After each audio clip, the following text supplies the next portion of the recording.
Baddies and daddies, I have recorded this video probably 5 different times, never edited it. Why? Because I'm sure this is like the one thing you guys have wanted to know is how I started my business, Pseudoforce. Let's get into it. For starters, you guys, I've always been like naturally a creative person. I actually wanted to go to art school, but I'm gonna age myself. I graduated in 2008 and I didn't think I could actually make a living doing anything art related. So I ended up going to Iowa State University, studied biology and quickly switched to genetics. Graduated and then I started working at an agriculture research company and I worked at a private label probiotics company and then actually went back to that other company working in tech. And that was my last career. Let me say, I loved that job. My team was amazing. I was working on cool projects with like the software side and how it relates to the research labs or the research team. So I got to work with drones, genetic engineering, cool stuff. And then, well, COVID happened. But first, I'm gonna back up a little bit.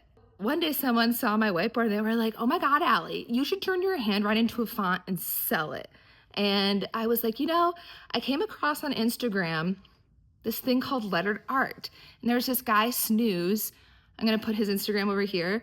I don't know his actual first name, but the way he just like creates things with art, letters, I was like, man, I really wanna explore this. I'll have to find this YouTube video. I have it on my personal channel that I never post to of me saying I want to learn about lettered art. I started doing like, the flowy, fun characters and I hated it because I was like, wow, none of this looks right. And I just don't like it. When I found Snooze, that really like encouraged me to explore different types of lettered art and I just kind of ran with it. First, I started just posting to Instagram and before it was called Pseudoforce. So I called it Allie Ruby Creates because that's what you do as an artist, you use your name. And I just started sharing it and people were soon asking for copies of these different posters. And I was like, I wonder if I could learn how to put this like on my computer and make copies. In my free time, which was like literally, you guys, at 5:30, I would go to Starbucks before work there for an hour and a half or so. I would be like learning about like Adobe Illustrator, how to use image trace. Yeah, so that's kind of how that self-taught stuff really started. Then I started doing copies and I was like, okay, you can just buy them on Etsy. They're about handmade, aren't they? Fuck no, they're not. I just kind of leaned into this. This was like my side passion project. I wasn't expecting anything crazy. In fact, my thoughts were, my favorite way to think and manifest things is, I was like, imagine if I make enough money to pay off like say my credit card or God forbid my student loans. Like I had no expectation that it would become like a fucking warehouse. Now let's go back, fast forward to COVID again. I just left a really bad domestic violent relationship. And then I bought my house, moved in April of 2020, and I just really leaned into this like passion project, working from home full time and anything like outside of work, I just put into this and the gym, of course. I started taking Gary Vee's advice. He said, hey, get on TikTok, post your shit on TikTok, whatever it is, just figure it out, put as many hours as you can. So I did. And actually at this time, I had this mantra that I kept saying to myself every day because it was really hard. If you've ever been in a really shitty, violent, manipulative relationship, you understand where I'm coming from. And so my mantra every day, I was like, oh, I don't want to do XYZ. This is too scary. And I was like, you did not wake up today to be a weak ass bitch. So I made a poster that said that and I put it on Etsy. And not Etsy, I'm sorry. Put it on Etsy, I put it on TikTok and that bitch exploded. Like, I think Nike and it was Gymshark commented on it and I'm just like, holy fuck. This was in 2021. My TikTok went viral. I know the exact date, September 20th, 2020. I listed the poster for the first time on Etsy. I said this so many times to my lawyers and my legal team, if you can't tell. And it just popped off. So in 1 month, I made $16,000 just off of a fucking poster. And this really, I think, skyrocketed my imagine if mentality. So I was like, wow, imagine if I could make enough money to have this be full time. Imagine if this just like blows up and people fall in love with the brand. I really dove into it.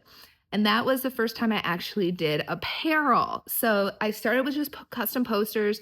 Then I did more of like the e-commerce work. So instead of having clients, I had just regular customers. And then I was like, how about I do apparel? So I had it outsourced. I got two batches done of You Did Not Wake Up Today to Be a Weak Ass Bitch. And then I was like, you know what? I bet I could learn how to do this myself. This has been a common thing in my life lately of, oh, I bet I could just figure that out myself. I almost thought about buying a tattoo gun, but we got to stop somewhere else. So I bought the most affordable and what felt like the most practical. Oh, my new warehouse neighbor's here. Hold on a sec. Okay, we're back. I think we were at where I bought this pretty affordable screen print press so I could turn the basement into my little passion project sweatshop. I was like, is this just gonna take up a corner? No. And it ended up growing into this. Check out the video I posted last week. I went through the basement before we moved. First drop that I did for apparel was, it was April 22nd, 2022, and you guys ate it up. And I was so shocked. I was like, wait, what? People want these things? Like, oh, I'm like, wow, I didn't know who these people were beforehand. Like, hey, let's do another one next month. So having, I think, the time between working in my full-time job and then using my spare time to learn stuff really, really helped. So as shit just started going great, and I was like, I did a free as fuck for 4th of July time. I'm bringing it back. Come August was a hard time in 2022. My sister had a brain aneurysm. She's doing amazing now. Kind of a hit to me to say, okay, girl, you gotta keep doing things that make you really happy. And then my work had a return to office. We got like a 30-day notice to go back, and I was more upset than I thought I would be. I really enjoyed working from home. I loved my job and I was really good at it. If I'm to say anything about myself, I'm pretty smart and I'm really good at figuring things out. And when they said to return to the office, I was like, damn, I really love doing Pseudoforce. I love building this. I love learning this. And I wouldn't be able to, not just time-wise, do Pseudoforce and my career. It made me think, and I remember talking to my dad, I'm so close to my dad, and being like, Dad, we made like $12,000 last month, just Pseudoforce. And it was really scary. It was scary to consider leaving. And I think for about like a week, I was like in my head of, oh my God, oh my God, am I gonna leave my job? Am I gonna leave it? Am I gonna do this full time? Is this possible? Is this something that I can do? Is this gonna work out? I don't know. It was just constantly on my mind. And I finally was like, we're gonna do it. And I'm not gonna lie to you. I called my boss, which he and I were so tight. He actually is the one who got me to say fuck more often. I called him and I just like started bawling. And I was like, I think I'm gonna take this full time and try doing this. And he was like, I'm just so shocked that this is happening. And so in October 2022, I left. So financially wise, 2023 was probably our best year so far. Using TikTok Shop was amazing. TikTok Shop came out, I think, to the US in June 2023. And I hopped on it in July. And July through December, we made over like almost $40,000 just on TikTok Shop. I'll be honest with you, a lot of it has changed. Like they take more, they have these higher deadlines of getting things out. And it's like, I look at TikTok Shop now and I see the t-shirts are like $6 and I'm like, I can't fucking compete with that. Like a lot of the products are coming down to like, I'd say Temu quality, where it's drop shipping rather than, oh, this is an actual small business. And I try to support those. I've realized how much work it takes. I'm on my 3rd year of full-time doing this. And I do feel like even in my career, it took me 3 years to actually figure out what the fuck am I doing? How do I do things? And now I'm getting more of like the systems down, the operations. These are the things that I could use help with versus these are the things I like to do myself. I do want to keep like more of the screen printing production in-house rather than outsource it. I'm at that point where, okay, if I want to build Pseudo and have it grow, I need to separate my house from my work. And that really encouraged me to look at warehouses, found this unicorn warehouse space, and the rest is history. Yeah, now I feel like I'm on my, what was it? It's the 16th today of April. I moved in the 1st, construction got done, and I can actually start working. I feel like things are coming together more.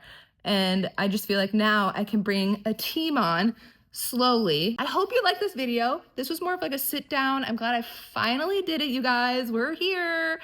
If you liked this video, I'm gonna put a link or you can, is it now or afterwards? I don't know. We're getting used to YouTube.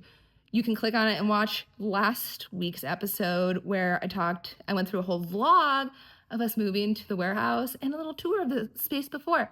I'll be doing a new tour here soon. I'm still kind of unpacking and getting things situated, but I'm really excited, you guys. And I'm so glad you're here. Thank you so much. I love you. Subscribe, bitch. Bye now.